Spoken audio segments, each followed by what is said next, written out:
Bon, bienvenue à tous. Une belle pensée pour les Gersois qui ont fait quand même 800 km pour cette conférence. Ça me touche énormément.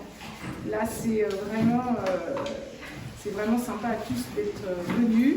Et donc, moi, je suis Elena Corvasson, avec Stan, il est quelque part là-bas. Derrière, tu viens Stan pour te présenter quand même. Bonjour. On a racheté cette abbaye donc en 2006 et c'est la deuxième conférence puisqu'on n'a pas encore ouvert l'abbaye. Et on est très, très honorés d'avoir Michel, qui est mon cousin Germain. Et c'est lui un petit peu qui va nous mener sur le chemin qui avait été oublié toutes ces années, le chemin spirituel. Parce que les cisterciens sont toujours là parmi nous, mais on ne les voit pas, mais on les ressent tous les jours. Et donc du coup, on peut faire un projet commercial, on peut faire des mariages, des réceptions, on peut faire tout ça, mais une chose qu'on ne peut pas faire, c'est justement, il faut être aidé pour avancer sur ce chemin qui va illuminer nos cœurs, notre âme, et qui va nous permettre d'être bien et de marcher en toute sérénité. Donc c'est vrai qu'en vivant ici, moi j'ai souvent ressenti à travers tous les murs, en me promenant seule en fait sur ce grand domaine, des choses, mais comme je suis plutôt d'un tempérament timide, enfin un peu inquiète on va dire, je n'avais pas compris ce qu'il fallait faire et à la suite donc de faire un peu Saint-Jacques-de-Compostelle, de se mettre dans une situation qui est différente, j'ai retrouvé mon cousin après autant d'années et ça a été une re-rencontre et ça nous permet aujourd'hui d'ouvrir, si vous voulez, ces chambres, mais surtout d'ouvrir tout ce qui a été caché ici comme un trésor pendant 1000 ans et que ces gens ont caché pour justement sortir l'essence même du plus et nous amener, donc on repart d'ici avec quelque chose, chacun prendra son trésor et voilà, il n'y a pas d'autre chemin aujourd'hui. Donc je vous souhaite à tous la bienvenue et tous tellement heureux de vous accueillir. Voilà.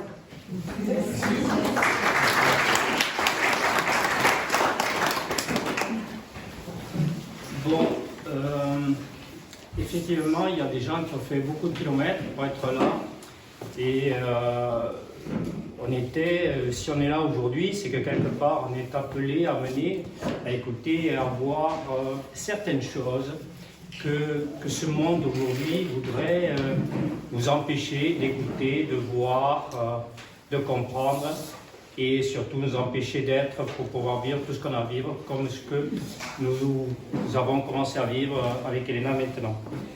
La première conférence, il y a des gens qui n'étaient pas là à la première conférence, il y en a qui étaient, c'est super puisque on a vu à la première conférence, c'est la persévérance, c'est-à-dire dans la constance qui va ramener notre humanité à cette stabilité mentale, morale, conjugale, familiale, sociétale, c'est-à-dire aussi, donc, comme a dit Elena tout à l'heure, existentielle, matérielle, mais tout va se passer bien sûr sur la terre comme au ciel, à partir du moment où l'homme va retrouver l'essence même de son être, qui est sa spiritualité. Sa spiritualité, ça veut dire qu'il était déjà séparé de lui-même, hein, symboliquement depuis la chute, depuis Adam et Ève.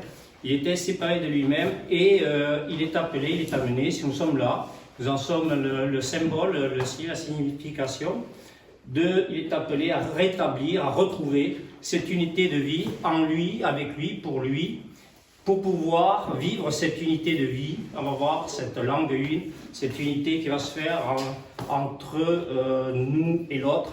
Et on va voir comment ça va se faire, c'est tout le séminaire d'aujourd'hui. Alors, lors de la première conférence, nous étions dans ce cercle de la révélation, c'est-à-dire le premier séminaire, c'était du cercle de la révélation au point de rencontre. Donc déjà, nous avions déjà été appelés à aller à ce point de rencontre en nous, avec nous et pour nous. Disons, on va le dire de manière très simple comme ça, et on va le voir, mais on va le reprendre pour ceux qui n'étaient pas là.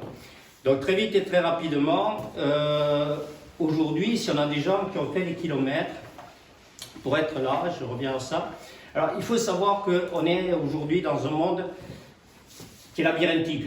Donc, on va parler de tout ça, de ces mythes donc, que tout le monde connaît, de ces contes quelquefois. Mais nous sommes dans une vie labyrinthique et il est évident que tout le monde sait, tout le monde a écouté, vu et compris qu'on ne sortait du labyrinthe que par le centre du labyrinthe. D'accord? Donc on va arrêter de tourner à droite, à gauche, de se retrouver, balloter, fluctuer, donc dans tout un tas de considérations existentielles, matérielles. D'accord? Il nous faut voir une chose, d'accord? C'est que, et savoir surtout une chose, que nous avons un cœur. Ce cœur, il nous attend, il nous espère et il nous aime. D'accord? Voilà. Donc on va aller le voir, on va aller le retrouver. Alors déjà très vite et très rapidement, pour ceux qui n'étaient pas là, nous savons que donc c'est cette parole, l'homme ne fait pas de chemin. Lorsqu'il est choisi, hein, parce que on a vu ça pour tous les êtres qui étaient là la dernière fois, comme dit le Christ aux apôtres, vous ne m'avez pas choisi. Voilà, je n'ai pas du tout choisi d'être là, mais vous non plus, rassurez-vous, c'est magnifique. Donc vous ne m'avez pas choisi, c'est moi qui vous ai choisi, afin que vous alliez et que vous portiez du fruit. Alors vous avez des mots, d'accord, vous avez des mots, on va tout à l'heure donc travailler, on va commencer à travailler, mais il y a des mots et il y en a un qui est important, là c'est quand même le fruit, d'accord, voilà. Donc on va se retrouver et on va voir comment on va arriver à ce fruit. Avant, on a du chemin à faire. Et donc cette parole, qu'est-ce qu'elle fait? Elle nous pénètre et elle nous rend vivantes. Et si on est là, c'est parce qu'elle a déjà fait du chemin. C'est qu'avec une humilité, c'est-à-dire, on va le voir, un humus, une terre fertile, la spiritualité qu'on ne soupçonnait pas en nous, on a laissé cette parole faire du chemin. D'accord? Voilà. Et cette parole, donc, qui a fait du chemin, donc, elle nous a appelés à mener, à l'écouter, à la voir. Elle en fait ensuite, donc, elle nous a appelés à mener, donc, à la voir, à la recevoir, et donc, mais elle ne nous appartient pas. Et donc, il faut la donner. Et ça, c'est l'enseignement.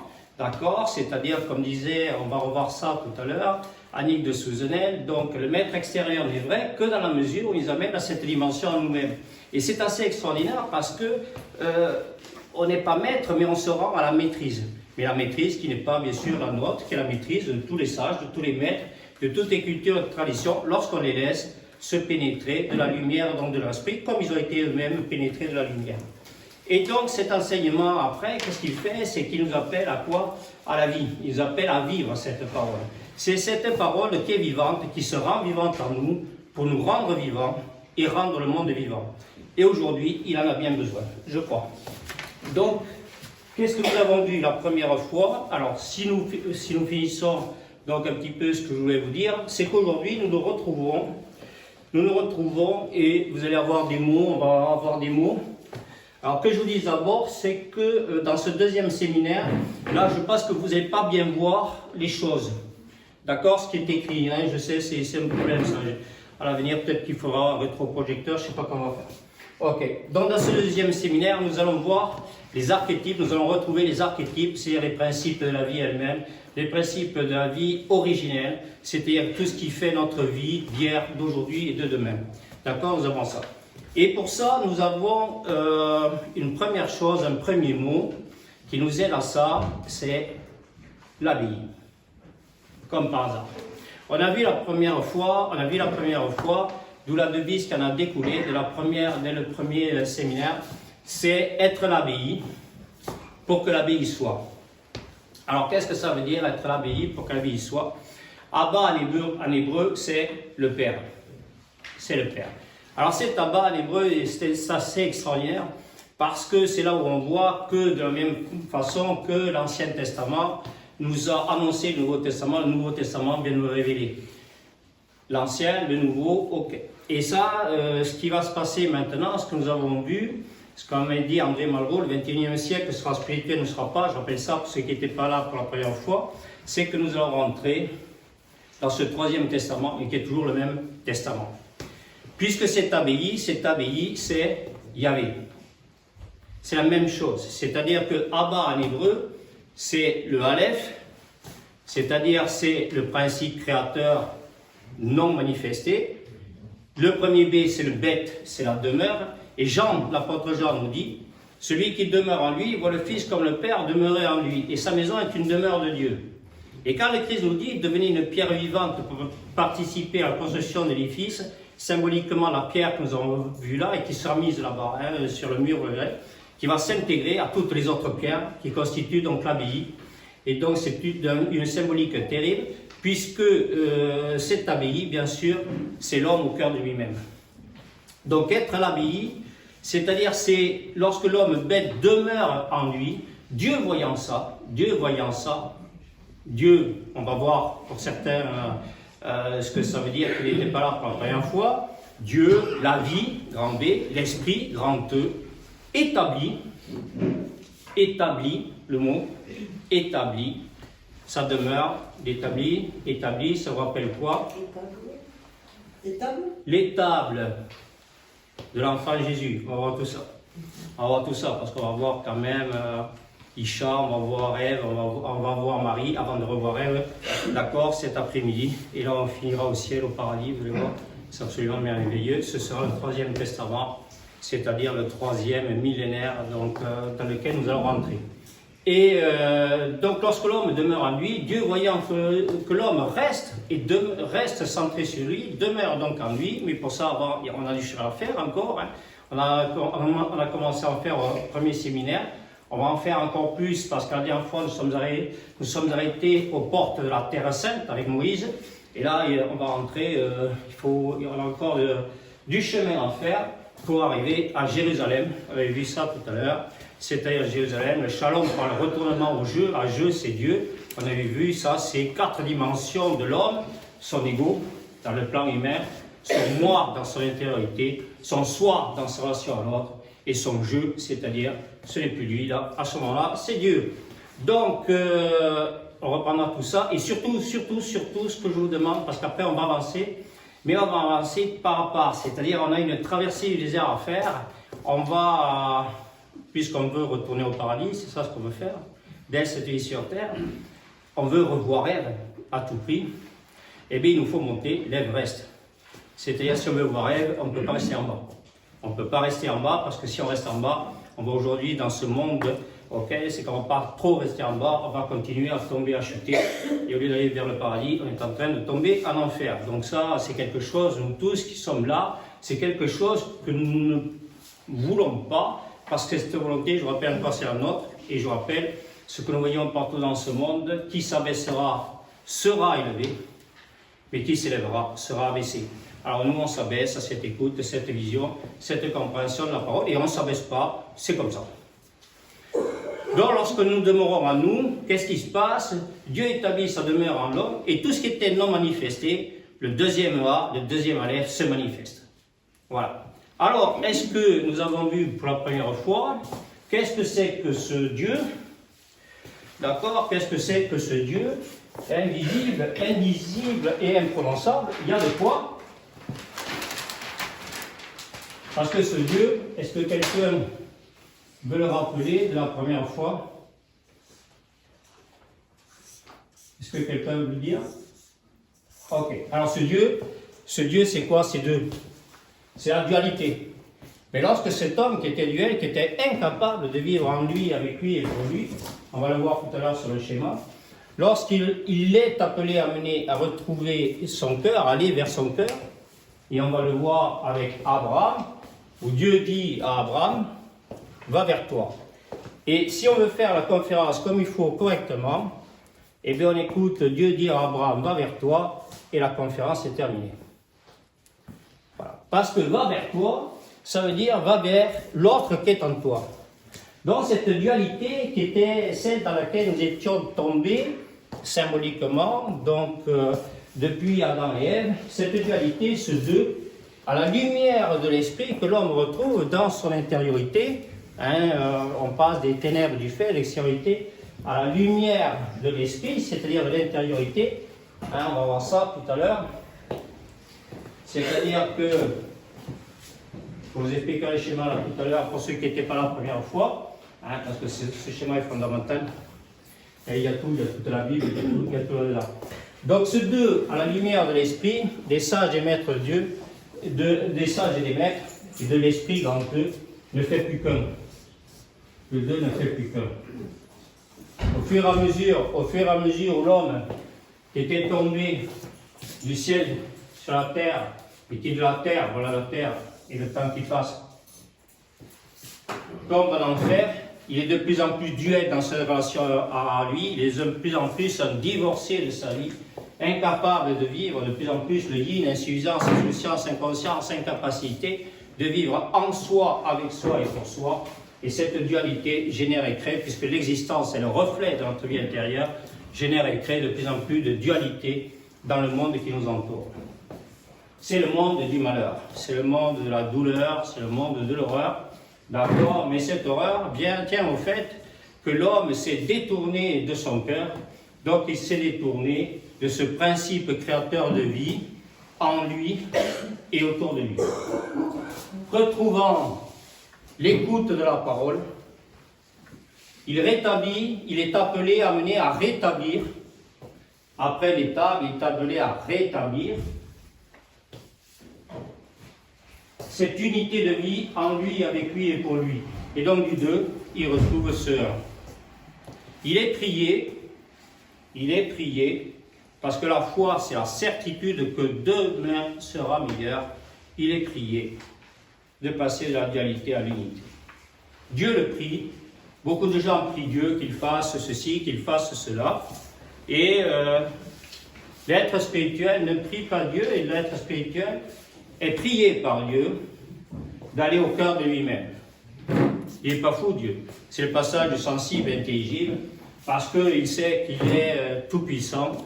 D'accord? C'est Adonai, le tout-puissant, d'accord? Qui est au cœur de lui-même. D'accord? Comme dit Saint Paul, ce n'est plus moi qui vis, c'est le Christ qui vit en moi. Et pourquoi Dieu s'incarne en l'homme? C'est pour que l'homme devienne Dieu. Qui le condamne à penser, à croire, à se penser, à se croire, parce qu'il n'est pas. Alors, soyons la vie, pour que la vie soit. C'est la première conférence, donc, du cercle à révélation au point de rencontre, c'est-à-dire de la même façon que le cercle signifie le centre signifie le cercle. Donc, tout est interdépendance entre l'homme, au cœur de lui-même, l'homme au cœur de lui-même, et le monde qui l'entoure. Donc il retrouve à ce moment-là, lorsqu'il arrive au cœur de lui-même, qu'est-ce qu'il retrouve? L'image. Il retrouve l'image. C'est-à-dire qu'il retrouve ces rois mages, ces êtres pleins de sagesse, qui sont en marche, qui ont quitté le monde du malheur, dans lequel pourtant il y a un Orient. Il y a une lumière toujours qui se lève. Et une lumière à laquelle il fait suite donc un Occident, c'est-à-dire une lumière qui se couche. Une lumière, d'accord, où le soleil de vie est appelé à disparaître au fin fond de l'océan de la négativité, au fin fond de l'horizon, c'est-à-dire de l'horizontalité. Et donc, cette horizontalité, cet Occident, l'homme est appelé à retrouver son Orient. C'est important parce qu'il ne va pas venir d'Orient, il faut qu'il retrouve son Orient. Il faut que sa vie soit à nouveau réorientée. Et l'Orient de sa vie, c'est son cœur. À ce moment-là, c'est extraordinaire ce qui se passe. Parce que ce que l'homme retrouve, l'Orient de sa vie, cet Orient infini et éternel, d'accord, il est pénétré, porteur de toute la lumière de la vie d'hier, d'aujourd'hui, d'hier, comme de demain. Et cette lumière d'hier, d'aujourd'hui, comme de demain, c'est Yahvé. Alors, qu'est-ce que c'est que ce Yahvé? Ah, les Hébreux, c'est magnifique. Ah, qu'est-ce que c'est que ce peuple hébreu?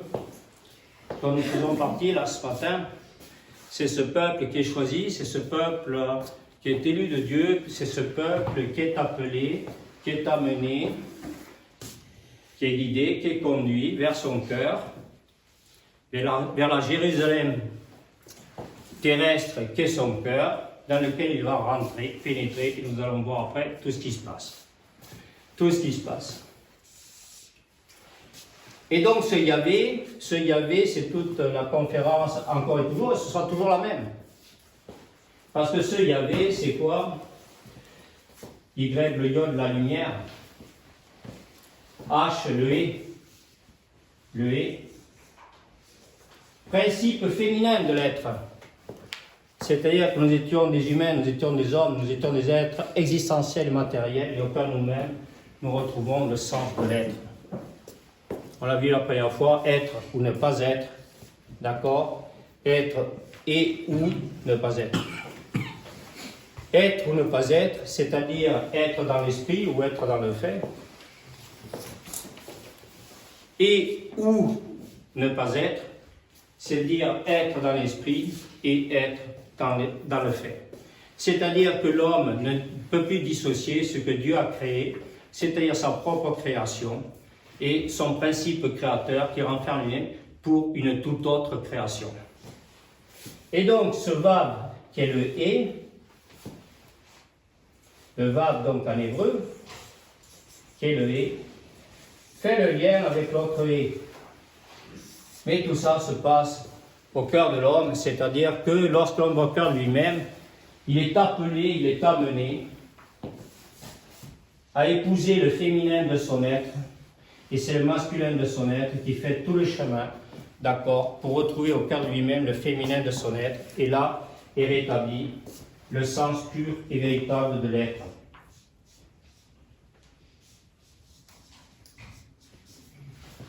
Alors nous étions dans un monde de l'avoir, nous avions beaucoup de choses, nous avions une abbaye, et là nous sommes appelés à devenir, à être abbaye, pour que l'abbaye soit, toute l'humanité. C'est un sens de l'amour de l'homme qui est transcendant. Donc nous étions dans l'immanence, tous les jours, chaque jour davantage, de par notre fragilité, sensibilité, affectivité, faiblesse, nous tombions. Et vous m'entendez bien au fond? Ça va? Ok, c'est bien, super. D'accord. Ok. Après, voilà, je vous explique après. Donc, nous tombions dans le jeu du fait. Comme disait Sénèque dans Virus, nous nous mortifions à l'ombre du fait. D'accord? Pourquoi l'ombre du fait? Parce que, qui dit ombre dit lumière. Et donc, les bouddhistes, la sagesse bouddhiste nous dit, ils disent très bien ça, les bouddhistes, d'accord? Que tout malheur, c'est-à-dire tout fait, ce qui ne veut pas dire drame et catastrophe. Parce que quand même, on a des signes qui nous arrivent quelquefois et qui nous disent, voilà, il y a des choses qui ne vont pas, là ça ne va pas, il y a tel fait, tel autre qui se passe. Ah bon? Mais ce fait, il est là pourquoi? Il est là pour me dire, mais qu'est-ce que tu n'as pas fait? Qu'est-ce que tu n'as pas été? Qu'est-ce que tu n'as pas dit? Qu'est-ce que tu n'as pas fait? Voilà notre plan divin. Et donc tout malheur est bon quand on sait l'interpréter. Et donc, les bouddhistes donc nous disent ça, et nous étions dans une vie toujours relative au fait, pris par tel fait, par tel autre, par tout ça, et on était, comme nous quand on est venu, la PGR, souvent en train de tomber, de tourner en rond autour des ronds-points du Vexin, d'accord? Ce qui nous vexait beaucoup d'ailleurs. Parce que quand même aussi on fait des conférences sur la femme et l'avenir de l'homme, mais là on est en train de tourner en rond autour des ronds-points du Vexin. Donc cessons de tourner en rond autour du fait, nous dit Plotin, et prenons le rayon qui nous ramène au centre. Voilà le rayon qui nous ramène au centre. C'est-à-dire que le cercle de la révélation, il va aller au cœur de nous-mêmes, au centre. Donc pour ça, la dernière fois, nous avons suivi.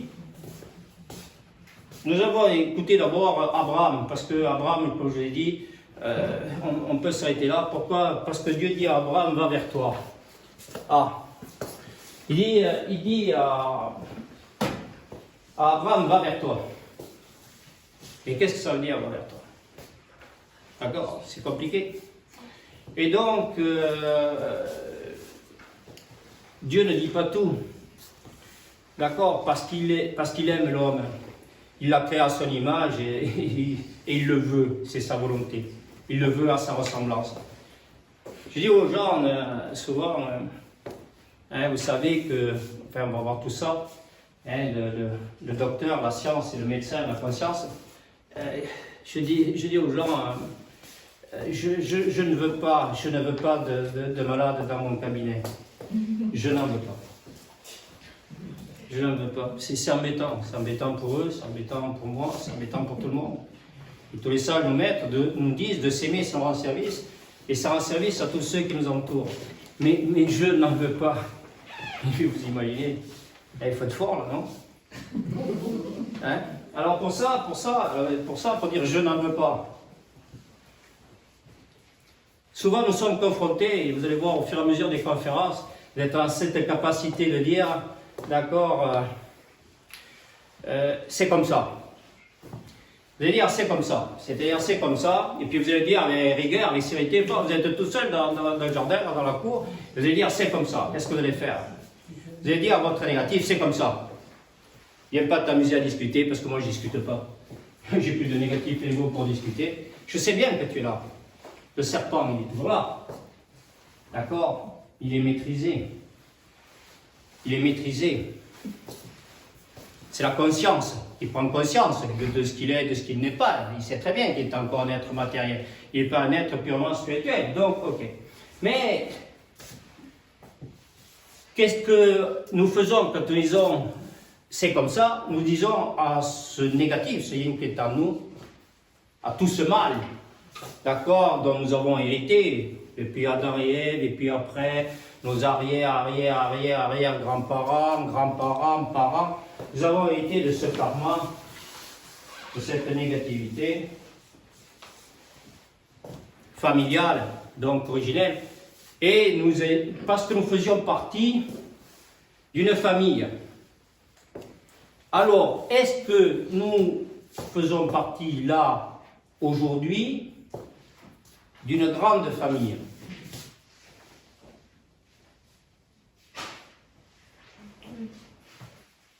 Pardon? Oui. Oui? Qui c'est qui a dit oui, pardon? Pourquoi? Alors c'est non. Alors c'est non. Alors c'est non. Alors c'est non. Parce que là, nous faisons partie d'une sainte famille. Parce que si on ne fait pas partie d'une sainte famille, on ne pourra pas former. On n'est pas désinformé. On n'est pas dans un formatage. D'accord? On est dans une formation. C'est-à-dire, on va le voir tout à l'heure, on va voir la montagne de Sion et qui nous forme chaque jour davantage. Comme dit Saint Paul, regardez la réalité d'en bas, très bien de regarder la réalité d'en haut. Et donc, nous sommes formés à écouter, à voir et à comprendre ce qui est juste et bon pour la vie de l'humanité, aujourd'hui et pour demain. Donc, nous faisons partie d'une sainte famille. Là. Ce que je disais à mes enfants pour Noël, faites partie de ma famille, vous ne faites pas partie de la sainte famille. Je ne vous vois pas... vivre selon la parole. Je ne vois pas me dire, voilà, papa, tu as écrit ça, ok, mais pourquoi? On a vu ça là, à la première conférence, ce qui est très important, hein, et on arrive là, vous voyez, Dieu, il fait des choses, ok. Et ce que je voulais vous dire au début, il vous le dit maintenant, et moi je le dirai tout à l'heure. Hein, comme dire à l'aide Bentolès, maître Soufi, Seigneur, que toi et tiens me pardonne. Alors, toi et tiens, je ne sais pas qui c'est les miens. C'est les siens, c'est les miens. Donc, si quelque chose vient de moi. D'accord, ok. Donc, oui, je disais ça pourquoi? C'est un labyrinthe, là. Ah, il faut qu'on aille ensemble, ça, vraiment. Il faut qu'on aille ensemble. Pardon? La Sainte Famille. Oui, la Sainte Famille. Donc, je disais à mes enfants, vous ferez partie de la Sainte Famille quand vous serez connaissant de la parole. Ah! 41 ans, 36 ans, 30 ans, quand vous serez connaissant de la parole. D'accord. Ok, pourquoi? Parce que cette parole, on n'est plus dans l'intellect, mais dans l'esprit. Donc c'est elle qui est connaissante. C'est elle qui fait et qui va faire naître en nous, dans cette parole, bien sûr, c'est la manifestation de l'esprit, de Dieu en nous qui va se manifester chaque jour davantage pour faire naître en nous, comme en l'autre, comme en l'autre, de la vie, c'est-à-dire du mouvement, du changement, de l'évolution, de la progression. Parce que comme dit Confucius, on a vu la dernière fois qu'il ne progresse pas chaque jour, recule chaque jour. Est-ce que nous sommes en évolution, notre monde, notre société, ou est-ce que nous sommes en involution? Pardon? Ah, pourquoi? Évolution. Involution, pourquoi? Par la respiration, le changement, le rien. Ça doit voir, ça doit faire. Alors nous sommes en involution, on est d'accord? En involution. Ok. Pourquoi? Parce que symboliquement, nous étions en chute. Pour être en évolution, il faut être en élévation. Et comment on fait, alors que nous avons bien les deux pieds sur terre, pour s'élever? Et bien on ne le fait pas. Tout simplement. On ne le fait pas. Mais c'est la main de Dieu, le yad. Ok, on va commencer. Le yad, la main de Dieu. Je vais raconter quelque chose. La main de Dieu qui nous élève. D'accord? Si ce yod, comme a dit Daniel tout à l'heure, ce rien, ce yod, ce rien, avec ce A, ce Aleph, ce principe créateur, qui nous amène depuis la chute à la conversion pour le retour au ciel. On va le voir, on l'avait vu la dernière fois, on a vu l'échelle de Jacob, mais on va la voir de manière terrible là aujourd'hui. D'accord? L'échelle de Jacob. Et donc ce yad, c'est cette main de Dieu. C'est cette main de Dieu. Et cette main de Dieu, elle est faite de quoi? Elle est faite du 5. Les 5 doigts de la main, qui est, je vais dire ce que c'est que le 5, la quintessence de la vie. C'est ce 5. C'est au-delà de la matière du 4 avec le 1 qui donne du sens à la vie terrestre pour ramener l'homme à la vie céleste. Et alors la dernière fois, il faut que je vous avoue quelque chose, après la première conférence que j'ai faite, voilà, 3 jours après, j'avais la main droite qui était 3 fois comme la main gauche. C'était une beauté remarquable. Ah, il dit, c'est une force terrible. Voilà. J'avais 3 fois comme la main. Voilà. Et Elena était venue me la masser, ça me fait beaucoup de bien. On me masse la main. Donc nous étions, ce que nous avons vu donc la dernière fois, c'est qu'il nous fallait revenir au cœur de nous-mêmes, d'accord, avec ce peuple hébreu, ce peuple élu, ce peuple choisi, ce peuple amené de Dieu dont nous faisons partie. Donc ce peuple élu, ce peuple donc hébreu, c'est un peuple qui est bien sûr déjà dans ce principe donc de la verticalité de son être. C'est-à-dire c'est un peuple qui est appelé, qui est amené à marcher, mais pour ça, pour pouvoir marcher, qu'est-ce qu'il faut? Il faut être debout. Voilà, il faut être debout. Et donc on est dans ce lève-toi, nous sommes nous dans ce lève-toi, il marche du Christ au paralytique, lève-toi, lève-toi, prends ton gravat et rentre chez toi, rentre en toi, dit le Christ au paralytique. On était des gravataires, on était toujours dans l'horizontalité du fait, et maintenant nous sommes des êtres vivants, en mouvement, en marche, vers notre cœur. Et donc, vers notre cœur, mais le sens de la vie, au regard de Dieu, il n'en a jamais assez, c'est toujours l'au-delà, il y a toujours un au-delà. Et donc, quand Dieu dit à Abraham, va vers toi, on y revient. Donc, il nous dit, va vers l'autre qui est en toi. Quand l'homme va au cœur de lui-même, qu'est-ce qu'il fait? Il part à la rencontre de l'autre grand A qui est en lui. Ce que dit Annick de Souzenel, retourner à soi, c'est retourner à Dieu qui est en soi. Donc il part à la rencontre de l'autre grand A qui est en lui. Mais cet autre en grand A qui est en lui l'appelle et l'amène à aller à la rencontre de l'autre grand A, qui est en l'autre petit a. Et donc cet autre qui est en moi comme en l'autre qui est en l'autre, c'est le seul, c'est le même, c'est l'unique. Et donc tout ce qui était duel déjà en moi, tout ce qui était duel autour de moi, devient un.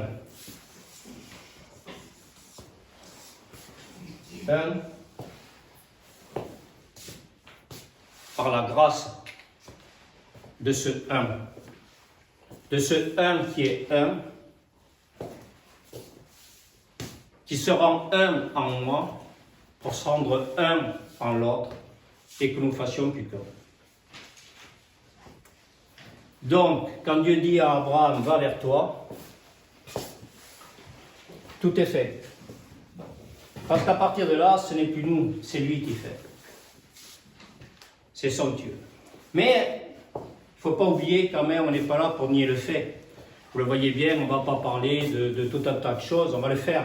Ok, vous allez voir, on va parler de tout un tas de choses. Déjà, bon, on va continuer un petit peu à avancer dans ce que nous allons découvrir aujourd'hui, donc ces archétypes, à travers le féminin de l'être, nous allons découvrir les archétypes, c'est-à-dire les principes de la vie originelle, je vous l'ai dit tout à l'heure.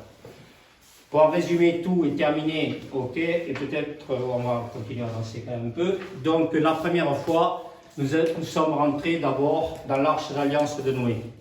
C'est-à-dire que nous étions, nos âmes, nos esprits, nos terres intérieures étaient inondées de doutes, d'angoisse, de crainte, de peur, de soucis, de tracasseries. Et on a vu Dieu nous dire à travers Saint Paul, ne craignez plus, ne vous souciez plus, ne vous tracassez plus pour le piston de la voiture ou qui ne marche pas bien. J'ai entendu ça ce matin, tout ça.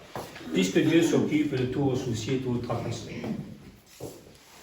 Mais il nous demande pour ça, c'est une exigence, ce que les sages et maîtres appellent l'exigence de sens absolu qui nous habite.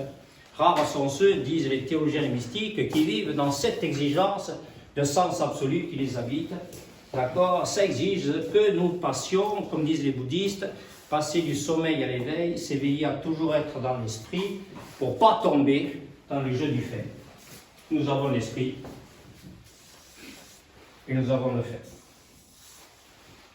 Lorsque nous tombons dans le jeu du fait, de ceci ou de cela, quel que soit ce fait, c'est parce que nous avons encore ce Satan qui est en nous et qui est là pour nous empêcher d'être bien, pour nous empêcher de nous faire du bien, pour nous empêcher de faire le bien, et même quelquefois bien au contraire, ce qu'il veut lui, c'est le mal, c'est le mauvais. Il est mauvais, il est mauvais.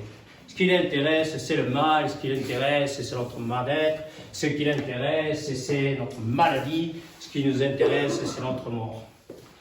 Alors, le Satan, c'est l'adversaire. Et nous lui disons quoi à ce Satan? Eh bien oui, mais moi aussi la mort, elle m'intéresse. Moi aussi la mort, elle m'intéresse. Tu vois? Mais ce qui m'intéresse comme mort, c'est pas la mort, c'est pas la tienne qui m'intéresse. Voilà.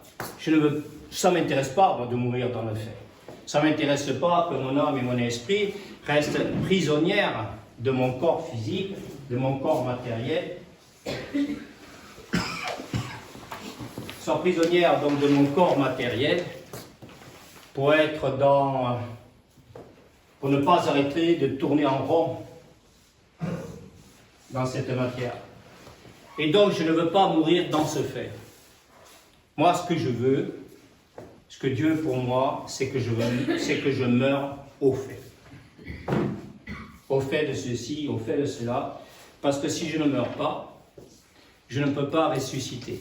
Si je ne meurs pas, d'accord, je ne peux pas faire le chemin de Compostelle. Je fais une étape, je m'arrête là, à ça.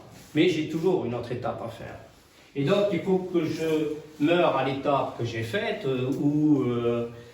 pour faire cette nouvelle étape. Et donc, nous allons nous retrouver dans des détachements du fait, ce que dit le Christ apôtre.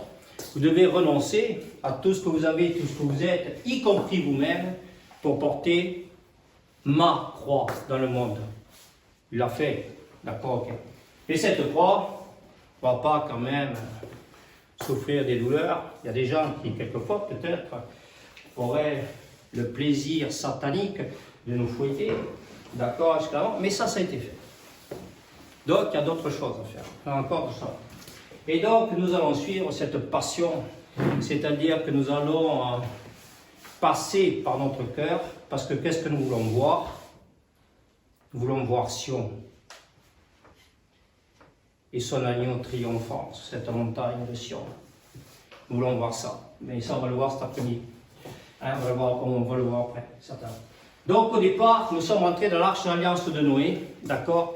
Et là, nous sommes à l'abri, et Dieu a dit à Noé, parce que nous sommes Noé, d'accord? Lorsque on est élevé à cette conscience des sages et maîtres, c'est pour être ce maître, pour être tous ces maîtres. Et donc Dieu dit à Noé, je te sauverai toi et toute ta descendance, car toi seul était juste, toi seul as conformé ta vie à ma parole. Donc, c'est pas la mienne, c'est pas mes dires, ce n'est pas les dires de l'autre, c'est pas ce qu'on nous raconte quelquefois, d'accord, pour nous désinformer. Donc Dieu dit à Noé, tu as écouté ma parole, je te sauverai toi et toute ta descendance. Et nous voyons bien déjà que nous sommes dans cette sainte famille, et nous, avec Noé, c'est-à-dire d'une descendance qui n'est plus uniquement terrestre, mais déjà céleste. Et donc, après Noé, nous avons vu Moïse, qui est venu nous chercher. Il est venu nous chercher, Moïse. Enfin, il était là, il était avec nous, mais il est venu chercher pour nous amener, pour nous faire sortir de notre terre d'Égypte, de nos exils, de toutes nos vies relatives au fait de l'un, de l'autre, ci, cela. Et pour ça, il nous a fait traverser, on a vu la dernière fois, la mer Rouge. Vous la voyez, la mer Rouge, elle est en vert, parce que c'est l'espérance, c'est pour ça que j'ai fait en vert. D'accord, ok. Donc, il nous a fait traverser la mer Rouge, on a vu ces eaux de la mer Rouge s'ouvrir. Il y a pour quoi faire? Pour passer de l'humide au sec. En hébreu, Eretz. Eretz, donc c'est le retournement, donc au table, donc à la verticalité de notre être. Donc, ok, voilà. Et on est passé l'humide au sec. C'est ce que dit Dieu dans son peuple. Donc, une fois traversé la mer Rouge, il faut traverser le désert. Donc, on y arrive petit à petit. Et il dit, donc j'en fais ça, parce que ce sont des phrases qui sont fondamentales et qui vont nous suivre, qui ont toujours suivi toute l'histoire de la grande humanité, c'est-à-dire la grande histoire de l'humanité. Et donc Moïse, donc ensuite, lorsque nous avons traversé la mer Rouge, il nous fait traverser le désert. Il nous fait traverser le désert. Et donc, le désert de notre intériorité, c'est-à-dire de toutes nos insuffisances, insouciances, inconsciences, de tous ces vides, de tous ces manques, de toutes ces absences. Je vous ai dit tout à l'heure d'écoute, de vision, de compréhension, de sagesse en nous, qui faisait que notre vie personnelle, notre vie conjugale, notre vie familiale, notre vie sociétale était de plus en plus désertique. Les déserts ruraux, je pense que dans le Vexin, comme partout ailleurs, en 1900, il y a aujourd'hui 80% de moins de cultivateurs partout en France, 80%, donc plus de 80% de cultivateurs pour cultiver notre terre et nourrir notre humanité. 80% ont disparu. Si on parle des déserts médicaux, pourquoi les déserts médicaux? Est-ce que les études de médecine seraient moins bonnes que ce qu'elles étaient, donc et tout ça? Ok. Je pense qu'un corps humain, sa physiologie, sa biologie, c'est toujours la même. C'est toujours la même. Mais par contre, ce qui se passe, c'est que nous nous retrouvons avec tout un tas de générations qui sont de plus en plus dans le vide et le manque et l'absence d'écoute, de vision, de compréhension, sagesse et d'amour, ce qui leur enlève le goût, l'envie, l'esprit de vivre en eux, pour eux, comme pour le monde qu'ils entourent. Donc, ce que nous sommes appelés à faire et à être aujourd'hui, c'est à faire cette médecine de la vérité en devenant tous, autant les uns que les autres, des médecins de la vie infinie et éternelle. Pour cela, nous sommes appelés à remédier.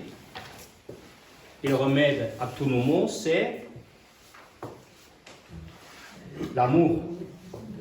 L'amour. Le remède à tous nos maux, c'est l'amour. Qu'est-ce que c'est que l'amour? Nous étions dans des sentiments humains. On avait le sentiment qu'on était très brillant, intellectuellement, très brillant quelquefois, sportivement, voilà. Mais nous étions très brillants dans des systèmes compensatoires. Et tout ce qui brille n'est pas or. Parce que l'or, c'est l'amour. C'est le métal le plus pur. Mais un or mental, un or moral, un or comportemental, un or spirituel. La prochaine fois, prochaine conférence, nous serons amenés à voir l'alchimie du sacrifice, c'est-à-dire de sacrifier cette transformation du plomb en or, c'est-à-dire donc tout ce qui pesait, tout ce qui plombait dans notre vie, avec le soufre, donc le métal de l'esprit, avec le mercure, le métal de l'âme, le minerai, le métal de l'âme, et donc avec le troisième, le sel, la cristallisation des forces et des énergies. Quand le Christ dit aux apôtres, vous serez le sel de la terre, c'est-à-dire donc vous allez concentrer toutes ces forces vives. Là vous avez le sel. Mais le sel, qu'est-ce qu'il fait? Il nous oriente. Il nous oriente, le sel. Et là nous avons le sucre qui nous désoriente.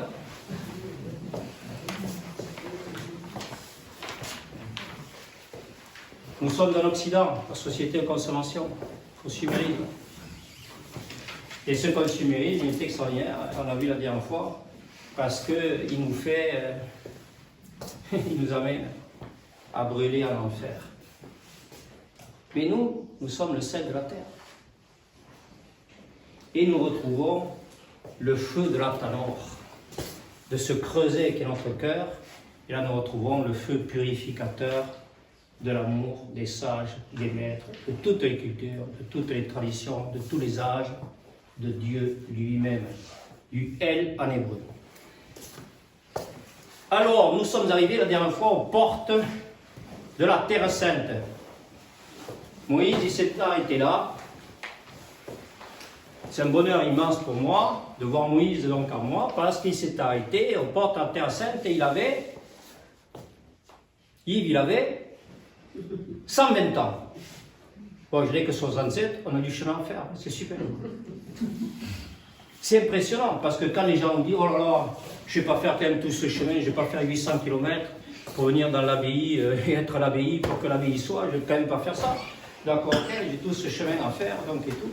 Mais vous imaginez tout le chemin qu'on vient de faire, on est rentré dans l'Arche d'Alliance Noé, on a traversé la mer Rouge, on a traversé le désert et on arrive aux portes de la Terre Sainte. Ok. Et aux portes de la Terre Sainte, d'accord, donc Moïse s'arrête.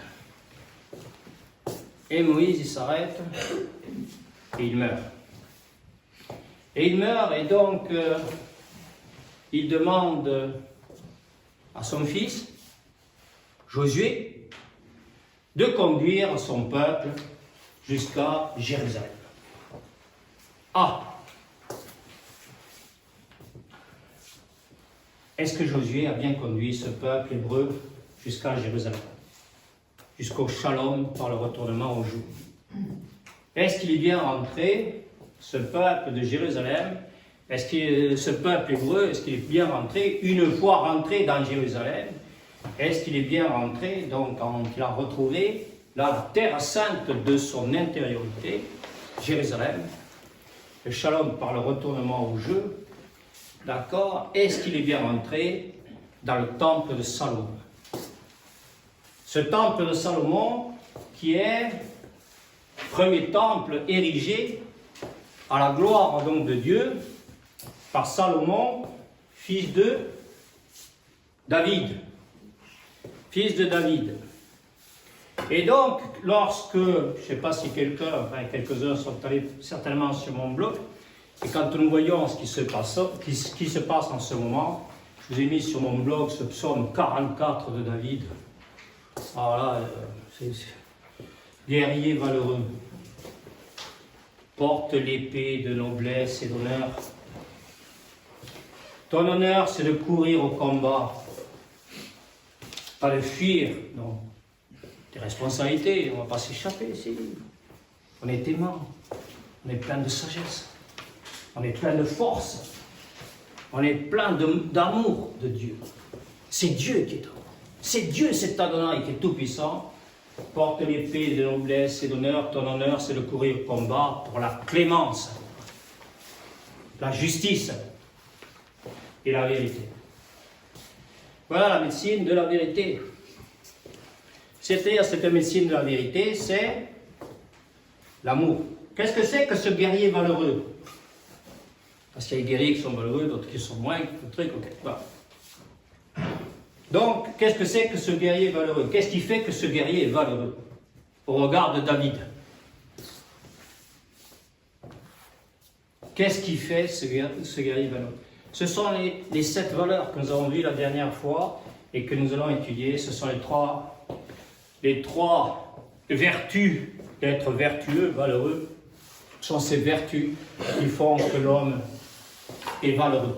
Il trouve toute la valeur, d'accord, de son combat qu'il a mené pour la vie. Pas un combat pas un combat contre le mal. Un combat pour le bien. Et pour le bien suprême, qui est la genèse et la création, toujours d'une vie meilleure, puisqu'il a été créé à l'image, et grâce à l'amour de Dieu, il vit maintenant, selon la ressemblance de Dieu. Donc ces valeurs sont les 3 vertus théolégales d'espérance, de foi et de charité. Alors, je vous les énonce encore aujourd'hui, mais on ne les voit pas aujourd'hui. Ce sera la prochaine fois, parce que la prochaine fois, on va voir la véritable symbolique de la foi, parce qu'on va monter, mais en fait, il nous faut quand même des éléments pour monter. Et donc, on va voir la symbolique de la croix la prochaine fois à travers les 3 baptêmes de l'arbre des séphirotes des Hébreux. Toujours les Hébreux. Et ce sera toujours les Hébreux. Pas de ma volonté. Donc, les 3 vertus théologales, d'accord, qui c'est qui veut les rappeler? Espérance, foi et charité. Qui c'est qui a dit ça? Pardon? Pas pardon. Merci, merci. Donc, espérance, foi et charité. Alors, espérance, c'est très vite, je vous dis ça parce qu'on y reviendra tout le temps. C'est le Père qui a fait sortir l'homme de l'errance. C'est la première, donc c'est pour ça. Il a fait sortir l'homme de l'errance, il nous a fait sortir de l'errance. Nous étions en errance complète et totale, et donc le Père a fait sortir l'homme de l'errance, donc ok, et quand l'homme sort de l'errance, il n'est plus sans repère, donc il ne peut plus être désespéré face à un monde de plus en plus désespérant. Et si le monde est de plus en plus désespérant, c'est peut-être parce que nous sommes encore désespérants.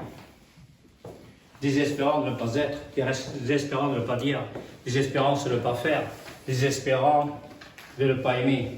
Mais, rassurez-vous,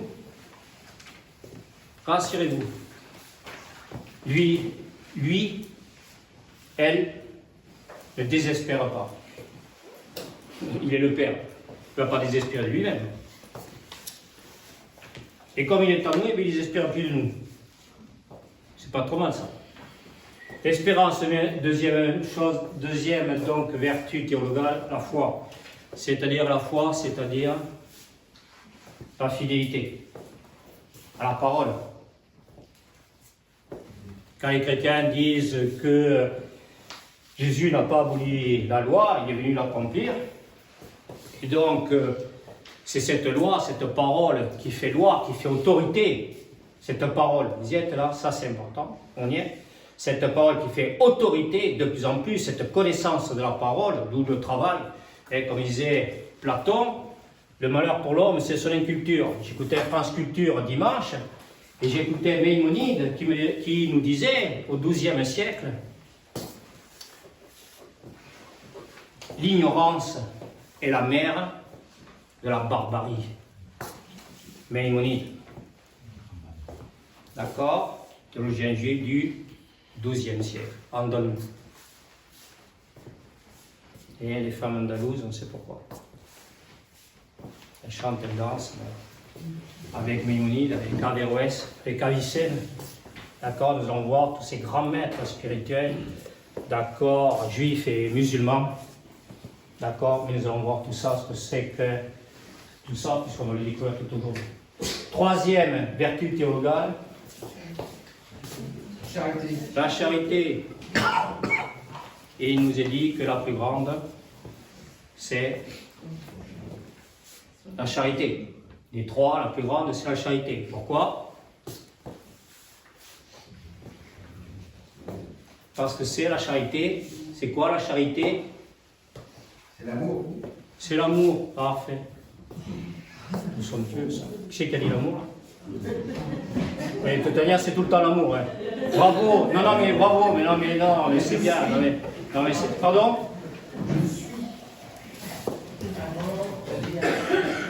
Amour. D'accord, voilà.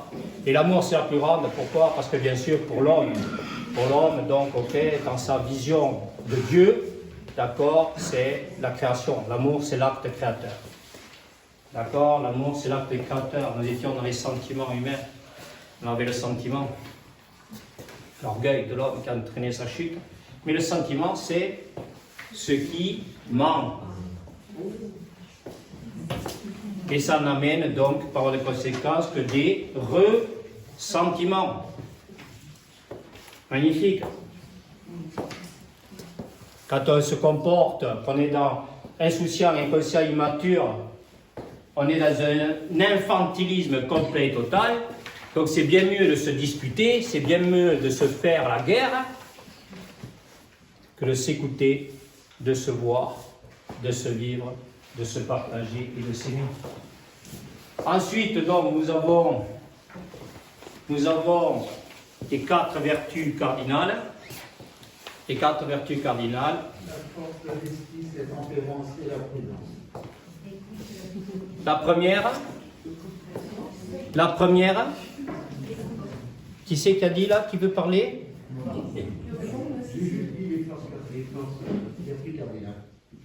C'est-à-dire, oui, je vous écoute. La force, la justice, la tempérance et la prudence. Alors la première, elles sont pas là. La première, c'est la tempérance. Qu'est-ce que la tempérance? C'est le temps fini de l'errance. On a fini de se vivre par rapport au fait du monde qui nous entoure, par rapport à des pensées, des croyances, des illusions, des sentiments, des lois et des règles qui ne seraient pas quoi? Ces lois et ces règles génératrices et créatrices de vie. Ce n'est pas la parole qui fait autorité dans le cœur, dans l'esprit, et qui génère et qui crée des lois, c'est-à-dire des voies, des chemins de vie constants, permanents, infinis, éternels et essentiels à la vie de ce monde. D'où nous voyons de plus en plus ce qui se passe partout. On va le voir tout à l'heure. Dans ce que j'ai appelé ce culte viral mondial de la mort, par rapport, bien sûr, à ce que nous avons écouté par rapport d'accord, en opposition, bien sûr, en diabolisation, en division, en séparation de ce culte de la parole vivante, de cette parole qui cultive nos terres intérieures pour que nous en récoltions toujours le fruit et nos générations encore plus. Mais on a encore du chemin à faire parce que ça, pour arriver à tout ça, au fruit. Avant le fruit, qu'est-ce qu'il y a? Branche. Et avant la branche, il y a l'arbre. Et on va retrouver l'arbre. On était allé à l'arbre de la connaissance du bien et du mal. Donc, ce que nous faisons là depuis ce matin, qu'est-ce que nous venons de faire à travers tout ce chemin? Nous sommes arrivés donc à Jérusalem. Après, on pourra s'arrêter un petit peu parce que je ne sais pas à quelle heure est prévu le repas. Léna? Midi. D'accord, ok. Donc, donc, nous sommes arrivés donc à Jérusalem. Et nous allons rentrer maintenant dans 5 minutes, 10 minutes. On le reprendra peut-être après. Si les gens donc veulent reprendre les choses, donc on le verra. Mais nous avons tout le temps. Vous savez que nous avons tout le temps. Pourquoi nous avons tout le temps? Parce que nous sommes dans quel temps? Dans le temps hors du temps. Nous sommes au-delà de la matière. Nous sommes dans la transcendance. Nous ne sommes plus dans l'immanence. Alors on est un petit peu parce qu'il y a le couscous qui arrive à midi, je crois. mais en fait si vous voulez, on peut repartir dans le désert. Parce que dans le désert, oh Yves,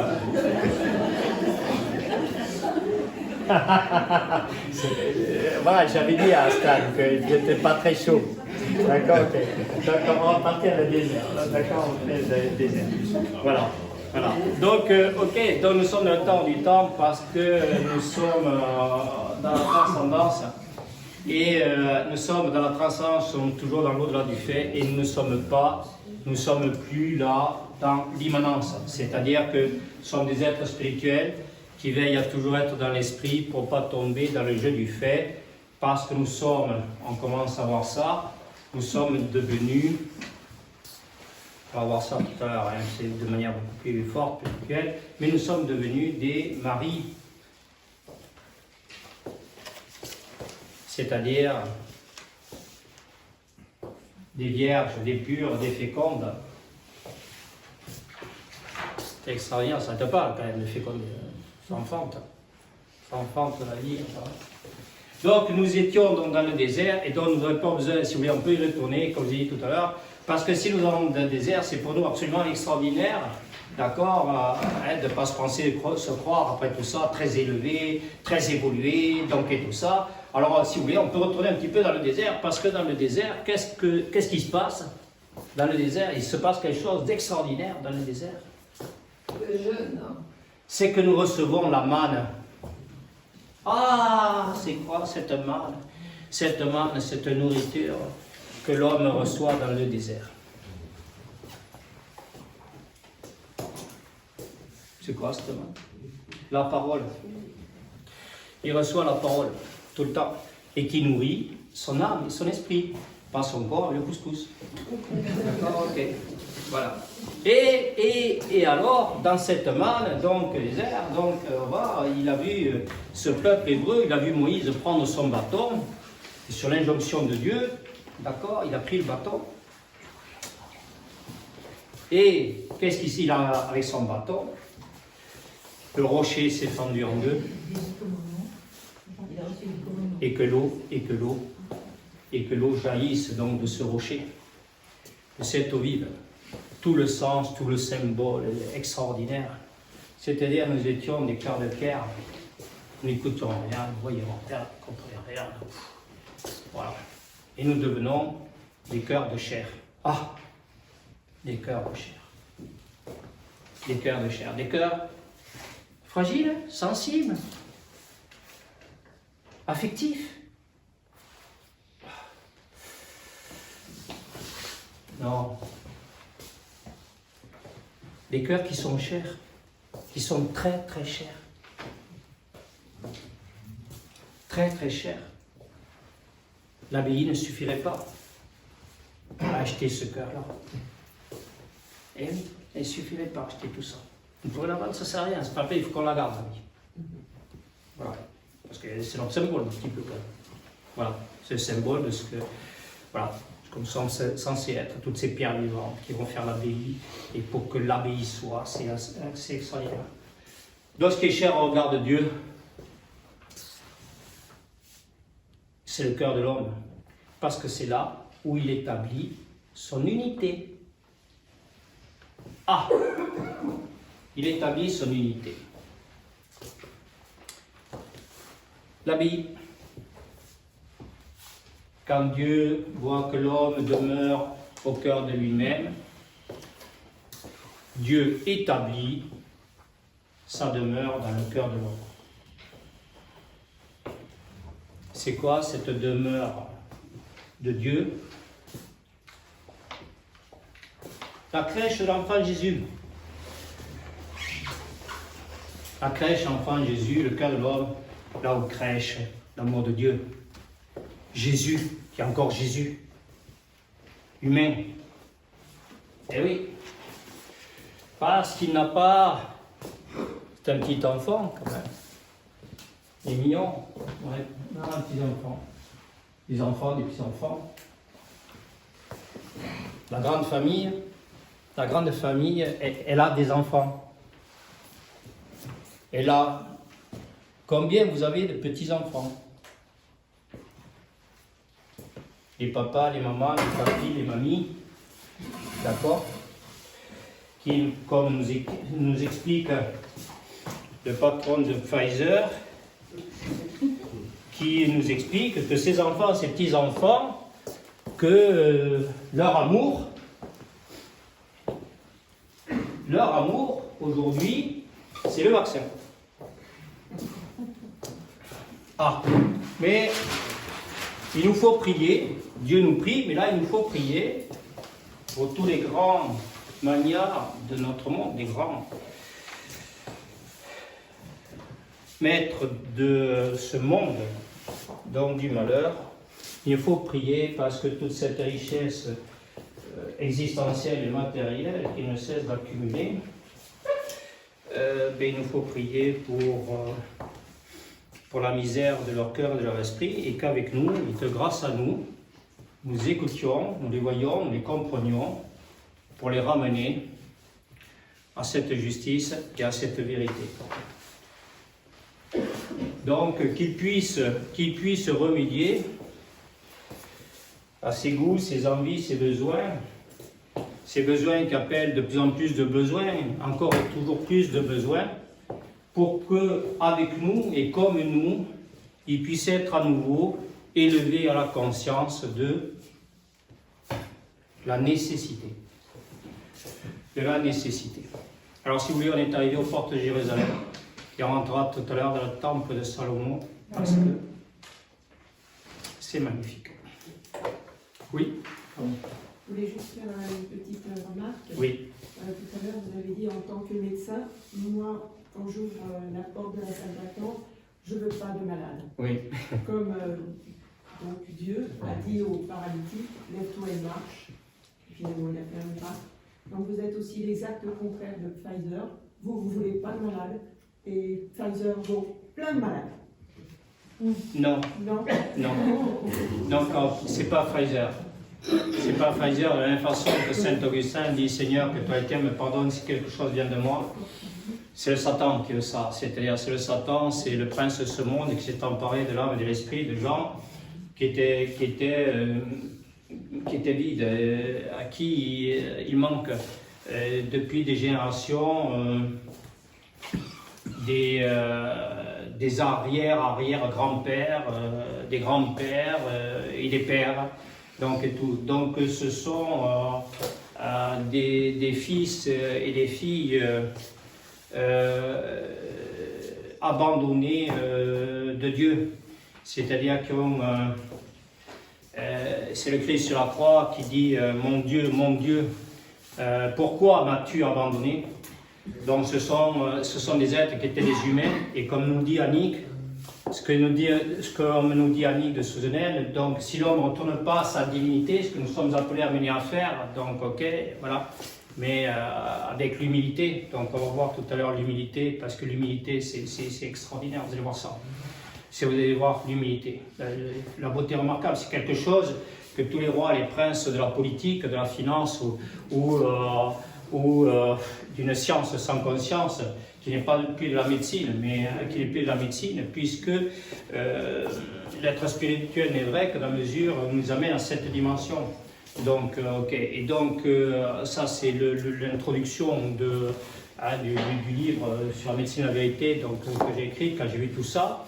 Et donc l'introduction, c'est Annick, je vous redis cette introduction qui est magnifique, pour répondre à Carole, c'est bien, il faut que les gens parlent, qu'on partage tous ensemble.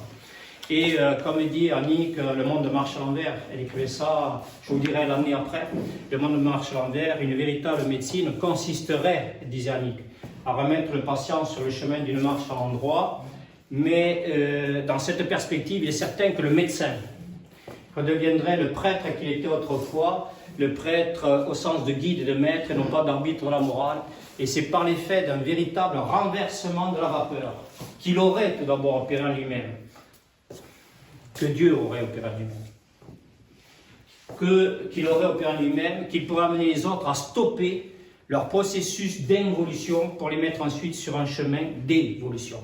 Toute autre médecine laisse l'homme dans une impasse. Et ça, on le comprend très bien, parce que si on ne passe pas par notre cœur, voilà la passion du Christ, d'accord, voilà, qui semble complètement, totalement horrible et mortifère, d'accord, elle l'a été pour Jésus, mais on va voir pourquoi pour nous, elle est salvatrice, d'accord, de toute l'humanité, d'hier, d'aujourd'hui, d'hier et de demain, d'accord. Et donc, quand je dis, moi je ne dis rien, quand je dis en fait, je disais à mes copains de fac, voilà, j'ai 3 copains de fac, mais ils ont rendu les armes, les pauvres, et je leur disais, je croyais qu'on avait fait les mêmes études de médecine, mais ils sont docteurs.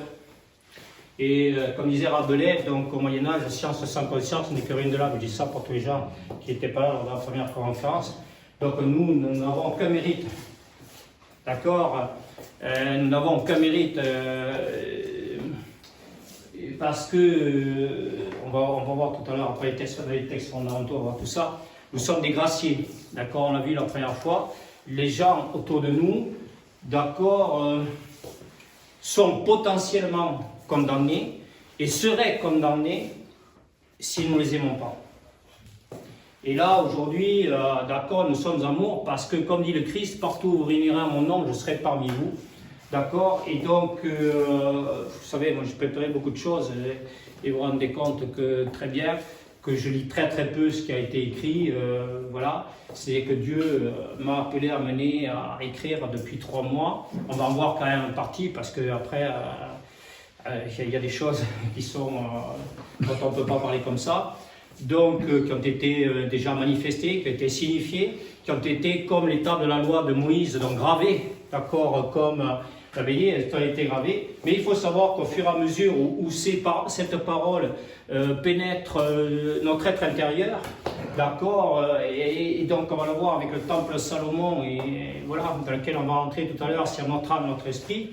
Donc, tout ça, ces tables donc, de la loi vont être détruites parce que on va se retrouver dans cette foi qui vient vérifier cette foi qui vient vérifier bien sûr notre soumission donc à ces paroles de Saint-Gémètre qui fait autorité.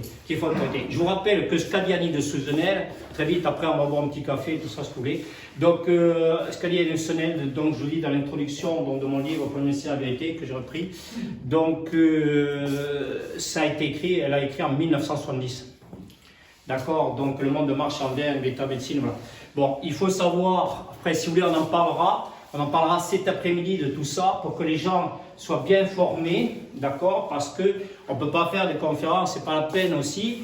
Cette parole de Dieu, elle est toujours, elle se manifeste chaque jour davantage. Et elle se manifeste, comme je l'ai dit tout à l'heure, à travers tout un tas de faits, tout un tas d'écrits qui sont scientifiques et qui sont tout ça. Et il est très important de bien recevoir la lumière aussi de ce qui se fait à travers l'homme d'une manière ou d'une autre, hein, aujourd'hui, à travers des scientifiques en particulier, pour que nous écoutions ça, voyons ça, comprenions ça, et que nous comprenons ce qui est dit et ce qui est fait d'un côté, et ce qu'on voudrait nous amener à penser et à croire de l'autre, parce que comme si nous étions véritablement, complètement et définitivement condamnés à penser, à croire, à nous penser, à nous croire, parce que nous sommes non-croyants.